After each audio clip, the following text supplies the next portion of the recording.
నమస్తే, నేను మీ Gopi. Welcome back to our channel. ఈరోజు మనతో వచ్చరికి సినీ నిర్మాత చిట్టిబాబు గారు ఉన్నారు. సార్ నమస్తే. సార్ నమస్తే. సార్ ఎప్పుడు లేని విధంగా మెగా కుటుంబంలో ఒక పెద్ద గొడవలు అయితే జరుగుతున్నాయి. ముఖ్యంగా వచ్చేసరికి అల్లు ఫ్యామిలీ నుంచి అదేవిధంగా మెగా ఫ్యామిలీ మధ్య. సో అల్లు అర్జున్ గారు వైసీపీ పార్టీ సపోర్ట్ చేశారని నాగబాబు గారు ట్విట్టర్ వేదికగా మా వాళ్ళు బయటోడైనా సరే మాకు చెడు చేసినా సరే మాతో నిలబడితే వాడు మావోడు, మా పక్క నుండి మమ్మల్ని వెనకమా నుంచి గుచ్చేవాడు మావోడు కాదని ఒక బహిర్గతంగా ట్విట్టర్ వేదికగా ఆయన చెప్పడం జరిగింది. సో అదేవిధంగా మొన్న రిప్లై కూడా ఇచ్చారు. ఆ కామెంట్ ఏదైతే పెట్టారో ఆయన స్టేట్మెంట్ ట్విట్టర్లో అది డిలీట్ చేసి సారీ నేను ఈ పోస్ట్ డిలీట్ చేస్తాను అని చెప్తారు. అంటే అల్లు అర్జున్ గారు నాగబాబు గారిని భయపెట్టారు, లేదా ఎట్లా? అలా కాదు. అసలు ఫస్ట్ నాగబాబు గారు ఆ స్టేట్మెంట్ ఇవ్వటం అనాలోచితం. ఆలోచించకుండా ఇచ్చాడు ఆ స్టేట్మెంట్. ఆయనకు ఎప్పుడు అలవాటు, ఆయన తొందరపాటు ఇది ఒకటి అనేయటం.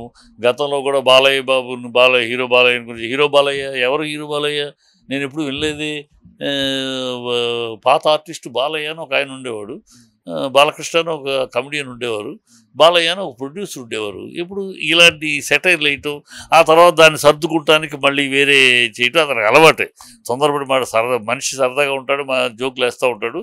బట్ కొన్ని విషయాల్లో ఇప్పుడు జోకులు సరదా విషయాలు వేరు. కొన్ని విషయాల్లో ఒక నాయకుడిగా, ఒక పార్టీ నాయకుడిగా ఉన్నావు, మెగాస్టార్కి అన్నయ్యగా ఉన్నావు, సో తమ్ముడుగా ఉన్నావు, జనసేన పార్టీలో కీలక నేతవి. కానీ నువ్వు మాట్లాడేటప్పుడు ఆలోచించి మాట్లాడాలి. ఇప్పుడు నేపథ్యం తెలియక మాట్లాడినట్టు అయింది. ఒక రాజకీయ నేపథ్యం ఎలా ఉంది దేశంలో, రాష్ట్రంలో, చరిత్ర ఏంటి తెలుసుకుని మాట్లాడాలి.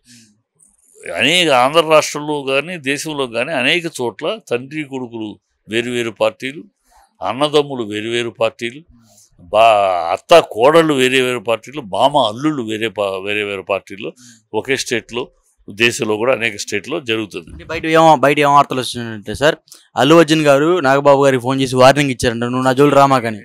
ఎన్ని చిల్లర మాటలు కానీ అవి కాదు. అతను ఆలోచించకుండా గౌరవంగా కనుక అతని అభిప్రాయం అతనిది చెప్పాడు. నేను ఏ పార్టీకి సంబంధం కాదు, అర్జున్ చెప్పాడు ఏ పార్టీకి సంబంధం కాదు, నా మిత్రముడు స్నేహితుడికి మాట ఇచ్చాను, మాట కోసం వచ్చాను అన్నాడు. దాన్ని అందరికీ తెలుసు. అర్జున్ కానీ జూనియర్ ఎన్టీఆర్ కానీ స్నేహానికి ఎక్కువ ప్రాముఖ్యత ఇస్తారు అని ప్రపంచానికి తెలుసు. ఎవరెవరో సార్ వాళ్ళు ఎక్కువ ఇస్తారు. వాళ్ళు ఎక్కువ ఇస్తారంటే ఇంకా ఎవరారు కాదు,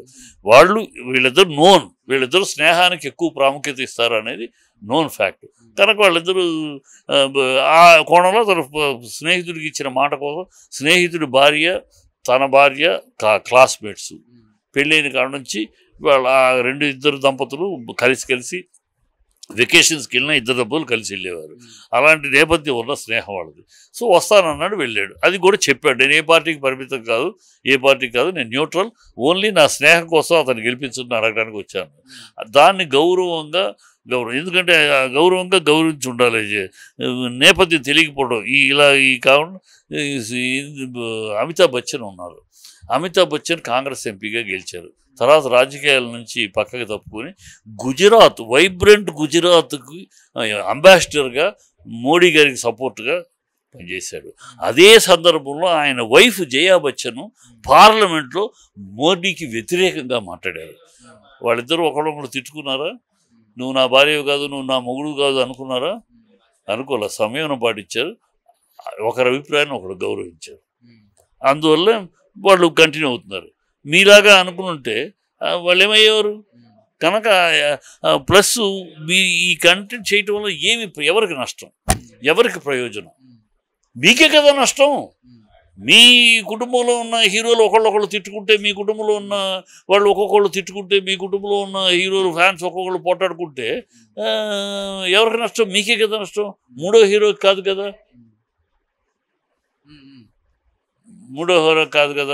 మీ హీరోకే నష్టం. కనుక మీరు ఆలోచించాలి, మీరు ఆలోచించి మాట్లాడాలి. అది ఆలోచించకుండా మాట్లాడటం వల్ల జరిగిన ఇది అది చిరంజీవి గారు మందలించినట్టున్నారు. అల్లు అరవింద్ గారు కూడా మందలిచ్చారంట, నువ్వు మా ఇంట్లో ఉండొద్దు, మాకు వ్యతిరేకంగా ఉన్నావు అని బయటికి పంపించారని చెప్తున్నారు. ఎన్ని కాదు, చిరంజీవి గారు మందలించారు నాగబాబుని. అల్లు అరవింద్ గారు మందలిస్తే, ఇంకోళ్ళు మందలిస్తే నాగబాబు వెనక్కెళ్ళడు. ఆయన ఒకసారి తప్పో ఒప్పో చేసేసినాక దాన్ని సమర్థించుకుంటూ మాట్లాడు. ఆయన నైజం అదే. నేను సంవత్సరాలు చూస్తున్నాను. ఆయన చిరంజీవి గారు కరెక్ట్ కాదు, వద్దన్నారు. కరెక్ట్ కాదు, అది మన కుటుంబంలో వెళ్తే వెళ్ళని దానికోసం మనం మన కుటుంబాన్ని పరాయవాడు ఇలా మాట్లాడటం కరెక్ట్ కాదు. అది మన హీరోలు మన ఫ్యాన్స్ కొట్టుకుంటాం, మన సరదాని ఎవరికి నష్టం, ఎవరికి ప్రయోజనం, మూడో హీరోకి ఎవరికి నష్టం లేదు, ప్రయోజనం లేదు. మనకే కదా నష్టం ఏదైనా జరిగితే. ఎవరి మీద ఎవరు గెలవాలి, మనలో మనం ఒకళ్ళ మీద ఒకళ్ళు తప్పు అని ఆయన మందలిచ్చినట్టున్నాడు. అందుకని తీసాడు.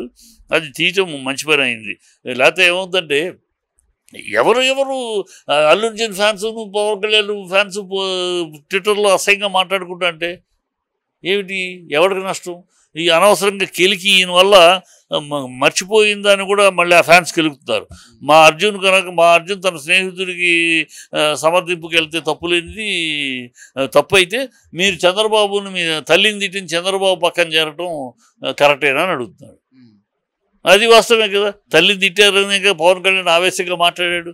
మరి ఆ తల్లిని తిట్టిన చంద్రబాబు నీడను కూడా దగ్గర రానికూడదు. అలాంటి చంద్రబాబుతో ఎలా చేతులు కలిపారు, అది కరెక్టేనా అని అడుగుతారు. ఎందుకు ఇవన్నీ కెలికించుకోవాలా? గోకించుకుంటాడు. దీన్ని అనవసరం నాగబాబు చేసి తప్పు సర్దుకున్నాడు. ఇప్పుడు ఫ్యాన్స్ కూడా సర్దుకుంటే మంచిది నా ఉద్దేశం. అల్లు అరవింద్ గారు ఇంకా మందలిస్తున్నారండి. ఇప్పుడు ఆయన నీకేం అవసరం రాజకీయాలు జోలి అని మందలిస్తున్నారంట. ఆయన మందలించేది అంతా వీళ్ళు పుట్టించే మాటలు. కానీ అదేవిధంగా ఇంట్లోంచి బయటికి పంపించారు కూడా నేను వార్తలు వస్తున్నాయి. ఇవన్నీ పిచ్చి మాటలమ్మా. అదే అన్నాను, అర్థం లేకుండా మాట్లాడు. ఏ కుటుంబం ఏంటి, ఏ కుటుంబంలో ఏం జరుగుతాయి. అరవింద్ని బయటికి అల్లు అర్జున్ బయటికి పోయేంత సీన్ ఉంటుందా? ఇవాళ అల్లు అర్జున్ ఏమన్నా మామూలు గడపతోటి బిడ్డడా? ఒక పెద్ద స్టారు, ఒక Indian national star, pan India hero. అతను ఏదో రావద్దు చిన్నపిల్లడికి చెప్పాడు. ఏం పిచ్చి. అదే ఆ బుద్ధి జ్ఞానం లేని యూట్యూబ్లో ఉంటారు కొంతమంది సన్నాసులు. బుద్ధి జ్ఞానంలో ఏదో ఒకటి నోటికి వచ్చింది వాగేట్టు తప్పితే దానికి ఒక అర్థము పర్థము, దానికి ఒక బేసిస్ ఉండాలి. అది సన్నాసులు మాటలు. మరి ఇన్ని వార్తలు ఎందుకు వస్తున్నాయంటారు వాళ్ళ మీద? సన్నాసులు ఉన్నారు కదా యూట్యూబ్లో.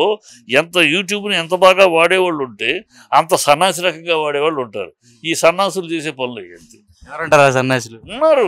ఎవరనేది ఉంది, ఈ ఫ్యాన్స్లో ఉన్నారు. రకరకాల యూట్యూబ్ వాడికి ఏమీ రాదు, ఆ యూట్యూబ్ వాడు పెట్టుకుని దాని ద్వారా పాపులర్ అవ్వాలనుకునేవాడు ఉంటాడు. ఇది చాలా ఉన్నారులే. అది అందుకనే ఇలాంటి దౌర్భాగ్యం. అసలు బుద్ధి ఉందా?